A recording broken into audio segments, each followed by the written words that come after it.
Alright, welcome guys to the very first ever video interview for Film Combat Syndicate. I'm here with stuntmen James Young and Aaron Toney, and they just came off working Captain America, the Winter Soldier. So we're going to talk some stunts, because I know you guys want to hear about it. Tell us just a little about who you are, James. My name's James Young. Been in the stunt industry for like 4 or 5 years now. Yeah, that's pretty much it. Background of lots of martial arts, and there's nothing much to it really. Normal stunt guy.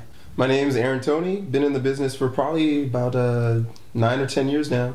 And background is mainly Taekwondo, but also have a circus background. I was a circus performer for a show called Cirque de la Mer for about 4 years. I was probably 1 year really active, and then the other 2 or 3 I kind of was like in and out. But I enjoyed the show so much, so I just continued to perform in the show whenever they had it. Did stunts come about from being active in acrobatics?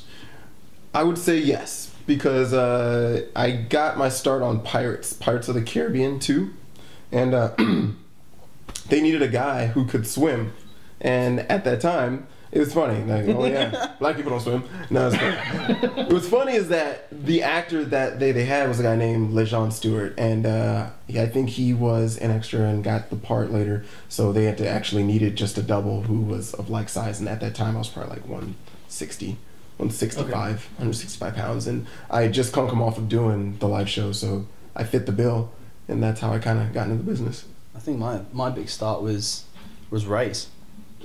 I was doing Raise a couple of years ago with Zoe Bell. I've been doing stuff with 1,000 Pounds Action Company for quite a while. I know Darren very well. Chris, I know Chris behind the camera. Now. Yep. A lot of 1,000 pounders here. That's where I think I pretty much got my first start, was doing web-based content and doing choreography for Chris and the guys, and having fun, just shooting nerdy stuff. Just lots of having fun stuff. Having fun, that's what it was.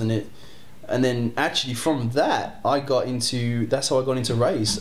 Zoe Bell and Marcos Rathwaite were putting together Raise, and they saw some of the stuff online, and they wanted to see more of my grittier choreography, and yeah, that's pretty much how it came to be. And it's quite bloody. Quite bloody, that movie. It was a very good, fun experience working with those girls. Very crazy. We shot the movie in like a month. What I think is really cool is way back in 2000 maybe. Oh, here it comes. So yeah, we gotta bring it up, because that's absolutely. Here's what I find the trajectory. Here's where I'm going with this. Yeah. Zero Gravity was a stunt team that kind of like started this whole online, independent, we produce our own stuff, we're going to put it out there, it's going to be downloaded from Kazaa, you know. Kazaa! Yeah. Wow! My God, you just took me back, bro. That's what I'm saying. I had the app. We all had that. You know you had it too. Come on. We all had that. Title pending to Kazaa Light. 5 parts. Yeah. You're like, is it done yet? Oh, it's not done. You know what? I'm going to go while watching something else. Exactly. Kazaa Light. So yeah, so I was one of these people too that saw the work that Zero Gravity was doing in California back when I was over in Ohio, finishing up high school. But it was still like, oh man, these guys are just a couple years older than me and doing this stuff, and they're getting out and making something. Oh, I love that kind of spirit, the energy. And when I came out to California, and Chris and Bonzel from the team, you know, we get together and we're kind of like, we weren't saying we're going to do what Zero Gravity did, but we all had that same thing in the back of our heads as far as this has been done, and it's been done successfully. And now we're really moving into a place where there is a YouTube and there is a way to showcase content, and now we've opened up the doors for new media and artists to be discovered, like James, you know, and getting the job on Raise and stuff. And it's just really weird that now here we are, inspired from what you did, and we've come full circle where now you are wanting to work with the new batch of people. Dude, I and it's love really cool. That's crazy. Yeah, it is. You know what?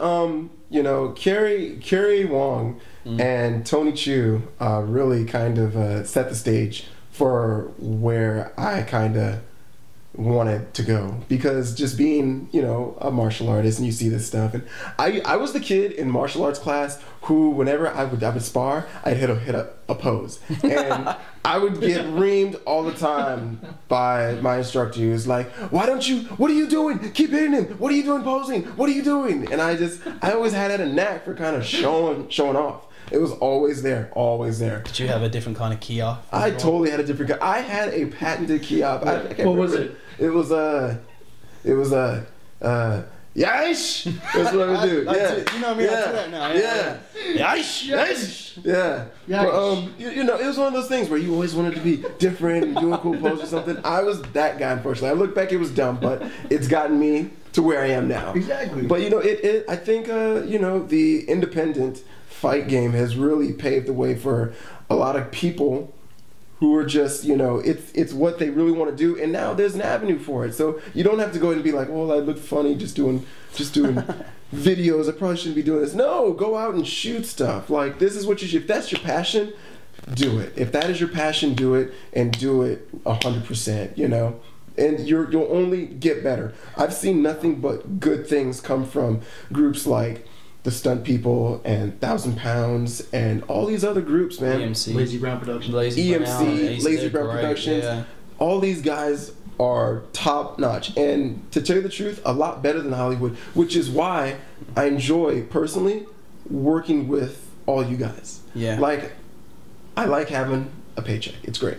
But I feel like you do your most heartfelt work when you work with independent, like-minded people. I moved out here in 2000. I'm from England. I moved out here in 2000, and I mean, I kept going with martial arts. I've been doing Jeet Kune Do for 12 years now, and I was teaching at a school, and none of this was ever in like a part of my world. Like I was doing fight choreography for live demonstrations. I was teaching Marines and police force and that kind of thing. Nice. So I never ever, I loved, you know, grew up watching Jackie Chan and Bruce, but I never even seen like fights on YouTube until I started getting into stunts. And actually it was Nick Bensman that got me into stunts. He was training with me in Jeet Kune Do, and it was after I kind of wanted to move away from the martial arts studio that he said, you know, you can fight, so just start your work and get into stunts. And I think that was like a few weeks in, I met Dax at White Lotus Kung Fu. David Bauer. Yeah. That's where it all started. That's where it started. That's where I met you. Yeah. And then that's when through Dax I met Chris and Darren and Von Zell, and that's when I really started to get into like watching the Zero Gravity and all those guys and that stuff. So it was I was kind of introduced it later down the line, and you guys kind of grew with it. So I was busy in the school just working out and training for years. It's been really great. I think we're all in some way part of each other's success. Absolutely. And I don't mean that in a selfish way. I mean that in that's true. We've all done different things together. Yes. And projects come as a result of I've seen this, this, I know you from here and this name, and so whereas I'm from the acting community and a lot of the actors are kind of competition. That's that green room mentality of I'm going to get the job.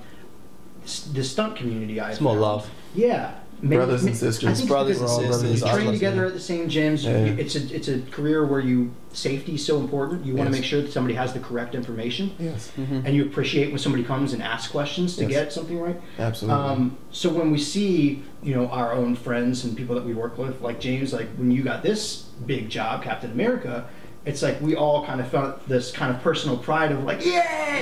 Yeah. Always, yeah. One of us did it, like, yeah, and we got there. I wouldn't be on this path that I am now if it wasn't for 1,000 Pounds. If it wasn't for us back in the day shooting just that random viral video that we did, Ultra Combos Part 1, that we did on a Saturday morning. I got a call from Chris at 8 AM and I was hungover. 8 AM. Wow. So we ended up spending 3 hours in the park with Chris, and then overnight it hit 1 million views, and it just went from there. It was very funny. So, and then that just like the ball rolling, and it never even dawned on me that I could choreograph something for film if it wasn't for when Dax brought me in and said, look, you know, and Chris said, would you want to choreograph for Naruto? Like Chris had his moments figured out, and would you want to fill in I was like, sure, I'll give it a shot. And I kind of attached to it, and it was working with great people and fun people that that's where it started. I started with 1,000 Pounds for sure. And what was your big test to get the job then?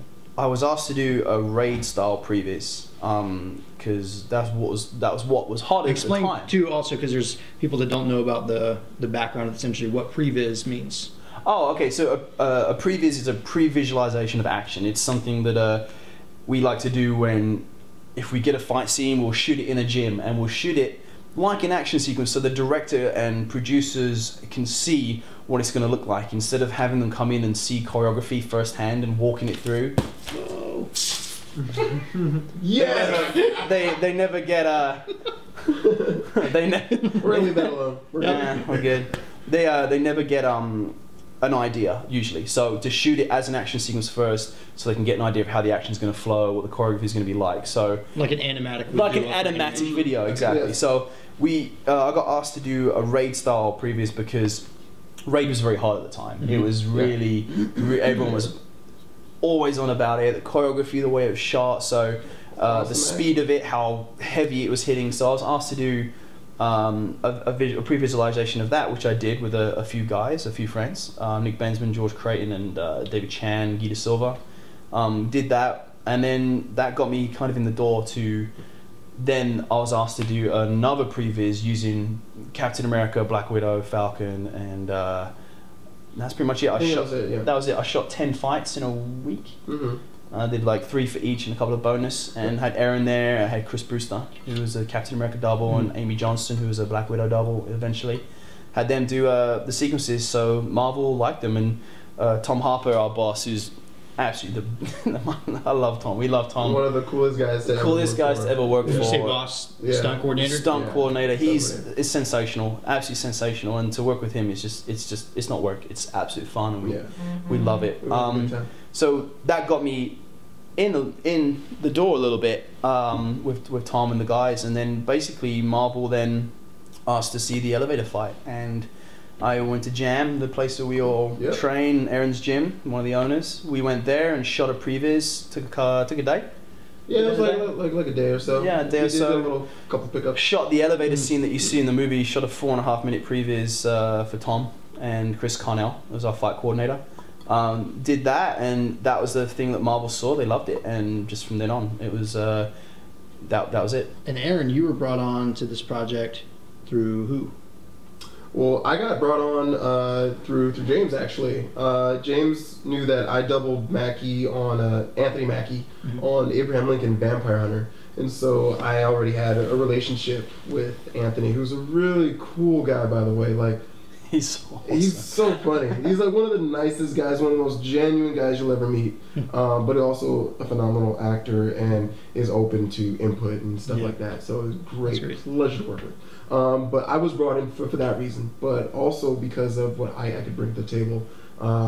Pretty proficient with like wire work, and I can pretty much pick up any type of martial arts style if you show me. I'm an open canvas. Like if you show me, I'm very open to receive the information and tweak styles. I don't have an ego.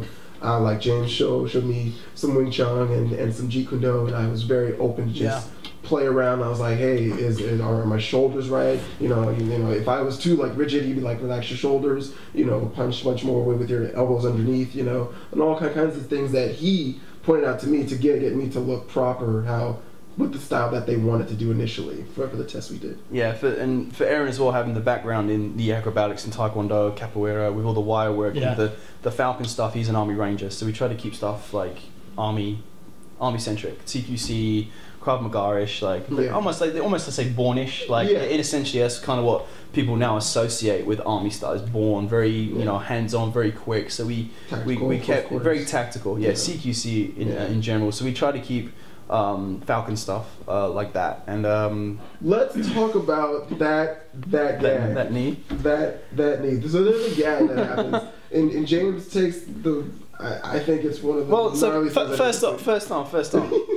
This fight sequence, the instructions we got from Marvel were for the Causeway sequence, which is the stuff we did in Cleveland, all the stuff on the streets. Yes. We were instructed by Marvel, and this came down from them, that they wanted to see a fight scene that would be remembered for the next 10 years. And they wanted it very hard-hitting, very, not too kung fu-y. Again, it's not, keeping it in the real realm of superheroes. And that's what we set out to do. Superheroes are real. Yeah.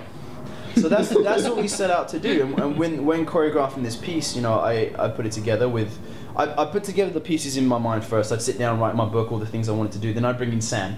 And then Sam, as the Captain America double, would run through what I had, make tweaks, give awesome suggestions, change a few things around. We really like having the final say yes, but we all worked as a team on it. Like it really was like we're all fans of it, so we knew what we wanted to look cool and whatnot. But then like building that causeway sequence, and then at the end of it, realizing I had to do everything that was in it. I looked at Aaron and I was like, oh my god. I get suplexed into the ground, I get back kicked 20 feet into a truck, I get kneed through the door of a truck, I get judo thrown, I get gooch wrapped and twisted all over the place, and he's like, well, you did it to yourself. I said that. You know what's so funny about that is when you watch a comic book movie, I say this every time, if you work on a comic book movie, you're probably gonna wreck a lot. Oh yeah. Like any comic book movie I've ever seen, the hero is usually getting wrecked, because that's who you root for. You root for the person who's probably getting the crap kicked out of them. Mm-hmm. Yeah. But he did it to himself. He did it to himself. Everything that he choreographed, he did it to himself. I was like, did you really just give yourself a suplex? You didn't have to do that. You know? Suplex to the deck. He did it to himself. But it's a good fight. It's an awesome fight. And I just remember when we put it all together and I edited it and everything. I was just like, this is a good one. Turned out really awesome. It was take your mind off of it. It's a 4-day shoot for the causeway sequence. It was a 4-day shoot, and I think the second day was more the day we did a lot. I did a lot of the gags in one day. I did. Yeah, my morning coffee, as Tom Harper puts it, was I literally got to set that morning, got my harness on, and they ratcheted me 20 feet into the Ford Bronco. And then right after that, Sam Hargrave kneed me through the door. So that was the first two things up that day that kind of set the precedence. Then we did more of the fight, then the suplex, then this. That day was a lot of fun. I had so much fun that day. The funny discussion me and Sam had, and we didn't even tell you this before, but I was like, bro, so if you knock James out, what is the cue to go in and just stop? Like, we need to talk to him about that, or you need to talk to him about that, because I'm gonna be watching, and if I see his pupils go huge, just run in, just hold him and just because he might get knocked out. And me and Sam had this conversation. Yeah. Okay, good. And we had this conversation, and it was really funny, but I was like, it was serious. Yeah. Because we were worried about him. We weren't sure how if he would come out all right. Like, I was like, that's a big ratchet. And it's the ratchet was fine, and that's credit to the riggers. We had incredible riggers: Sean Robinson, Sean Couts. The guys are genius. The guys are amazing. Our head riggers were awesome, and the ratchet was awesome. It was the nicest ride, and it planted me in the back of that Bronco, and it was a nice hit, and it was beautiful. I had a lot of fun. I wanted to do another one.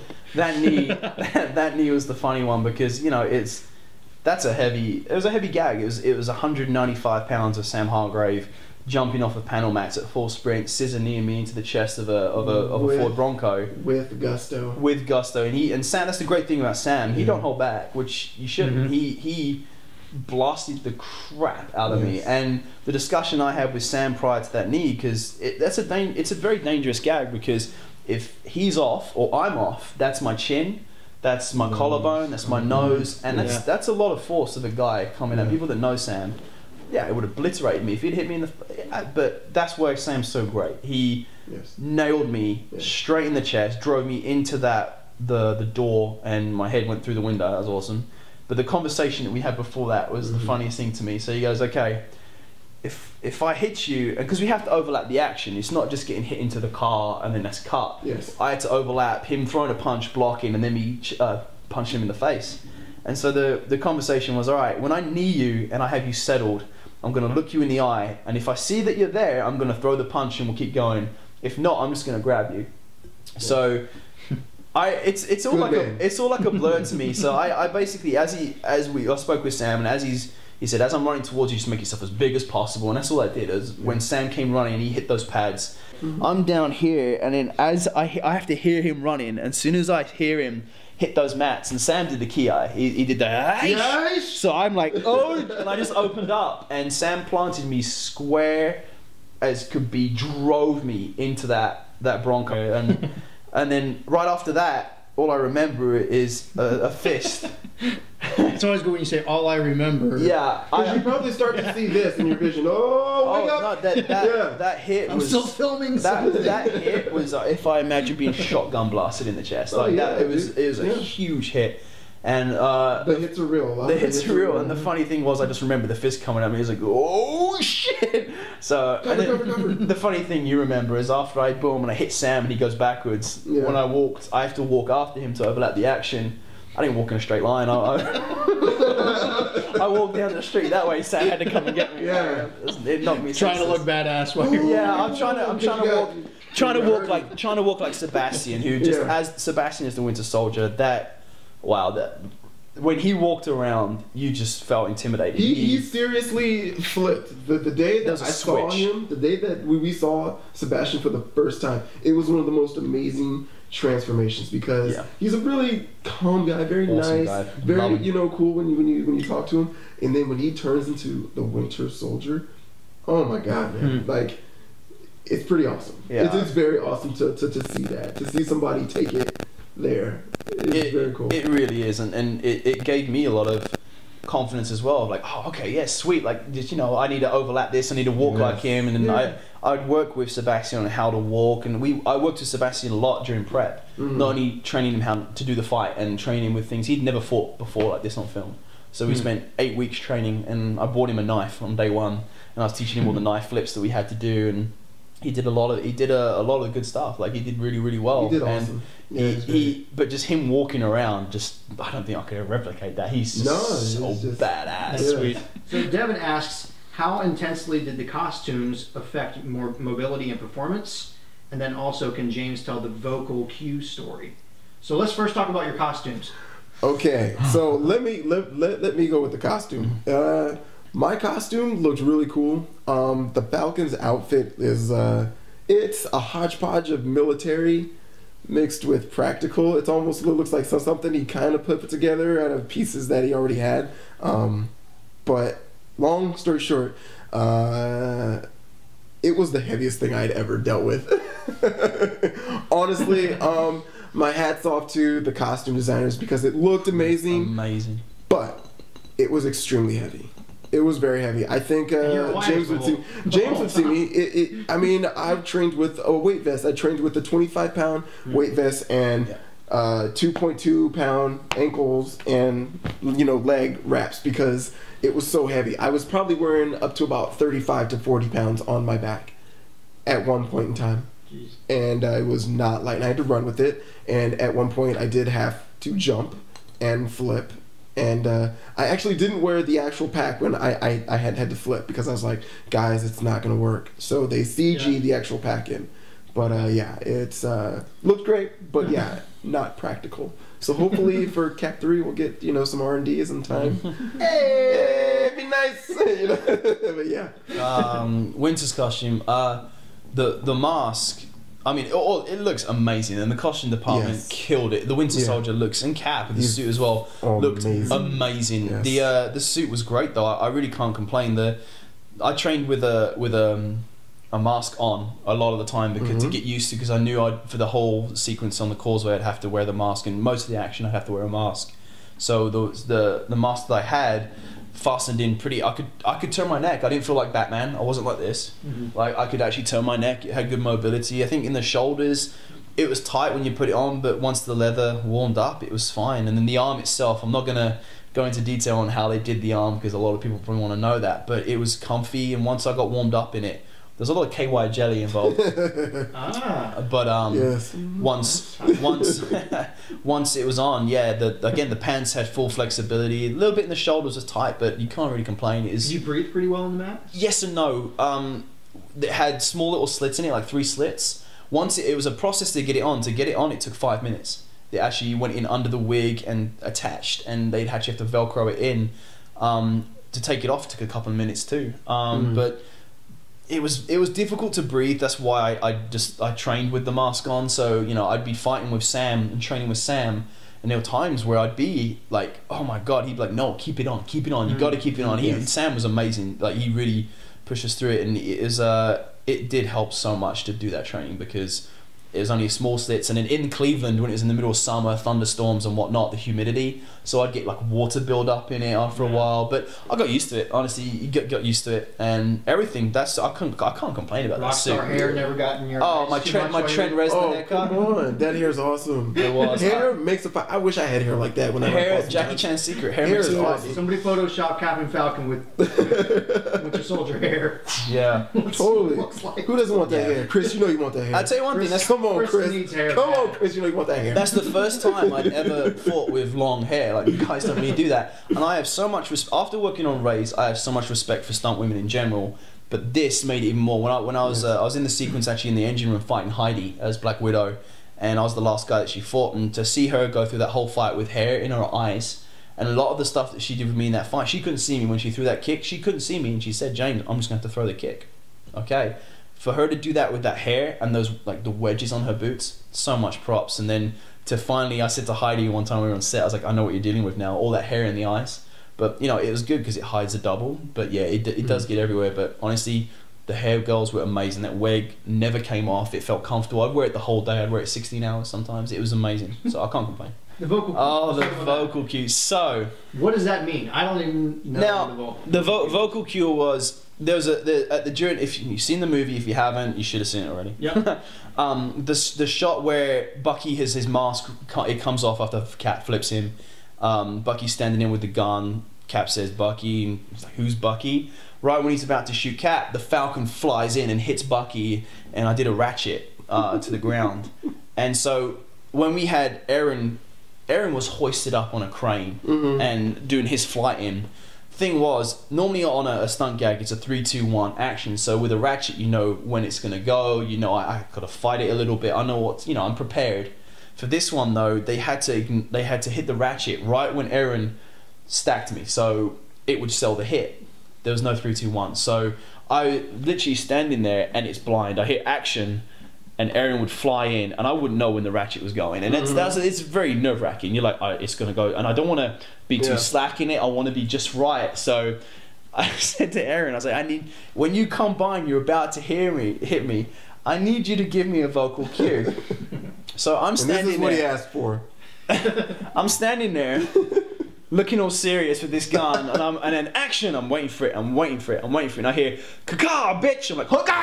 I went flying. I hit the ground. I was laughing, and he was laughing. It was just funny to be in that moment, really focused on what I'm doing, and hear "Caca, bitch!"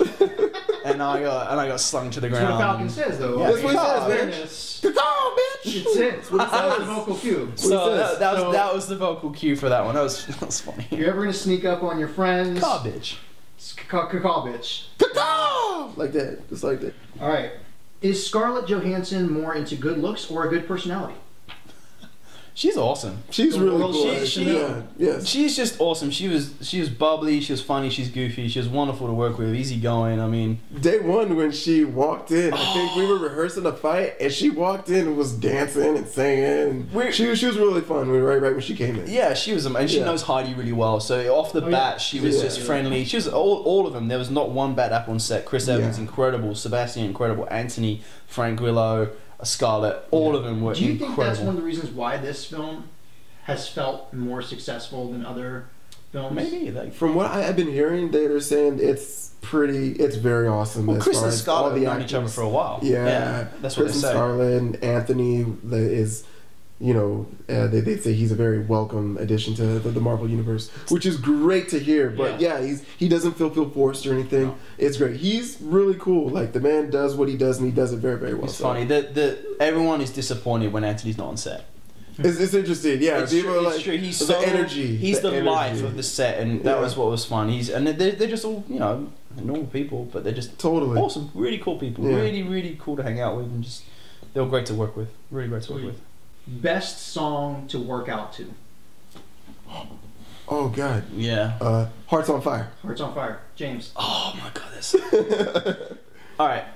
any 80s montage music, and we need that more at Jam. I can't stand dubstep anymore. I can't stand the hip hop or the funky jazz that we play down there. Done. What is that? Funky jazz is nice. Let's get funky 80s. Jazz is nice, but No, it's you know not. what? If we did 80s, No, it's not. I wouldn't mind doing 80s. It's No, nice. 80s montage music. No, I'm Hearts saying on it's Fire. good. It's good. No retreat, no surrender. Eye of the Tiger. Yes. Come on. I totally agree with you. What I'm saying is that there's nothing wrong with funky jazz, man. Don't knock the Everything's jazz. wrong with funky jazz when you're trying to work out. What are you talking about, man? Son, let me tell you. Have you ever tried to brush your teeth to funky jazz, man? I bet you put you in a nice mood, dude. Don't knock it till you try it, man. Next question.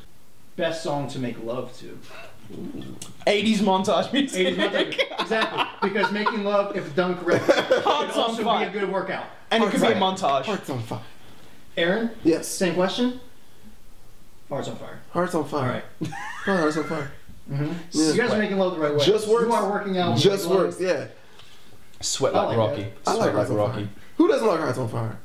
Aaron, you Yes. have a young son named Jackson. Yes. He's adorable. Thank I know you. him personally. Yes, you do. Yes, you guys are at his birthday party. We were Yes, there. you guys We are were there. there. Yes. Kids going places. Kids going places. So, Jackson, Tony, Yes. in like 2030 Yeah. Mars will Morales. be like the big Spider-Man, more than Mars Morales. Librarian. I'm just kidding. No. He will be Librarian. a librarian. No. You know what? He can do whatever he wants. His mom is a dancer. His dad is an acrobat.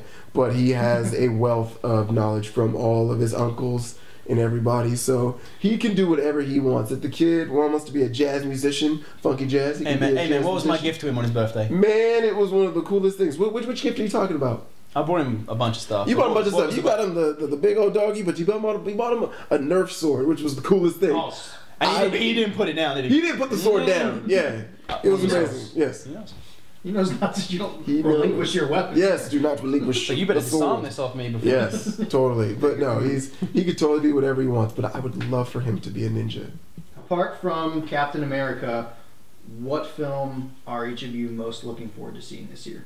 Is there one that's on the list? Jupiter Ascending looks very cool. Do you know why I'm interested in that? Why? Because it's a new franchise. Because it's something new. It's a sci-fi movie that's not rehashed. Yes. It's a new idea, and they're going really sci-fi fantasy with it. They really are. I was So- looking at some of the things that they were doing, which is really cool. And the air boot stuff was awesome. And yes, the air boot stuff. One of our good friends, Mickey Facinello. Another 1,000-pound Another people. 1,000-pound Yeah. girl. Yes. Awesome stunt woman was involved with that double in Mila, and I can't wait to see it. I really liked the trailer. I thought it was really cool. So Yeah, really it interested was to see really that. That's Nice probably to the one see. I'm most looking forward to. Very nice to see something original Yes. Yeah. again, because it's quite rare in a world of remakes and reboots, which is a term that Hollywood likes to use. Reboot. Oh well, we just did 3 things of Spider-Man, but you know what?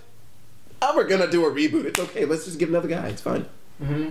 It's like, come on, you guys. But I mean, I get it, and I really like the new Spider-Man that we have actually. So. The trailer was awesome. It It's looks great. amazing. Yeah. I can't wait to see it. I'm a huge Spider-Man fan. Yeah. Me too. Cool.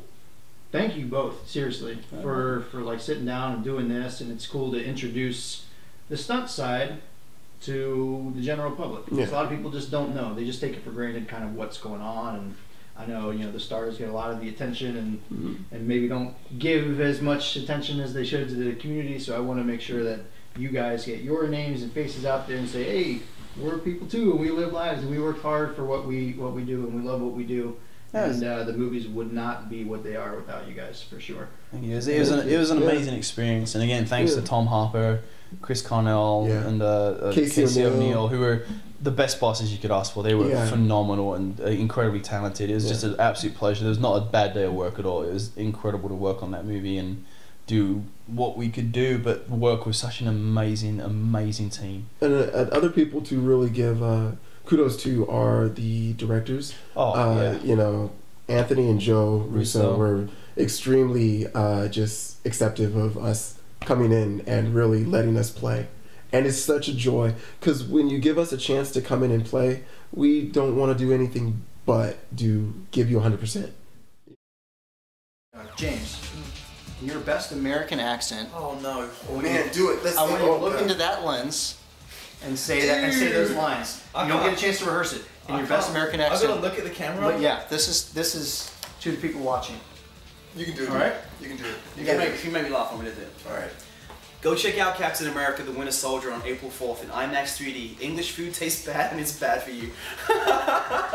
Okay. Oh, Aaron, please. Yes. In your best English accent, look into the camera and say. This is gonna be really horrible.